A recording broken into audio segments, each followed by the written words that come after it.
BPL এর 19তম ম্যাচে গতকালকে মাঠে নামে সিলেট স্ট্রাইকার্স এবং চট্টগ্রাম কিংস, যেখানে সিলেট স্ট্রাইকার্স টস জিতে বোলিংয়ের সিদ্ধান্ত নেয়, যার কারণে ব্যাটিংয়ে আসে চট্টগ্রাম কিংস। চট্টগ্রাম কিংসের হয়ে অসাধারণ ব্যাটিং পারফরমেন্স করে ওসমান খান, যেখানে ওসমান খান অসাধারণ একটি 50 করে।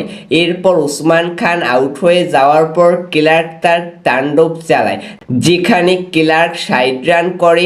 এরপর মোহাম্মদ মিঠুন 28 রানের একটি অনবদ্য ইনিংস খেলে এবং শেষ দিকে হায়দার আলী 40+ রানের একটি অসাধারণ ইনিংস খেলে, যার কারণে চট্টগ্রাম কিংস বোর্ডে 203 রান দাঁড় করায়। 204 রানের টার্গেটে ব্যাটিংয়ে আসে সিলেট স্ট্রাইকার্স, যেখানে সিলেট স্ট্রাইকার্স প্রথম দিক থেকেই ব্যাকফুটে চলে যায়, কারণ রনি তালুকদার এবং জাকির হাসান আউট হয়ে যায়। এরপর মুনশে অসাধারণ পারফরমেন্স করে, যেখানে মুনশে 52 রানের একটি অনবদ্য ইনিংস খেলে।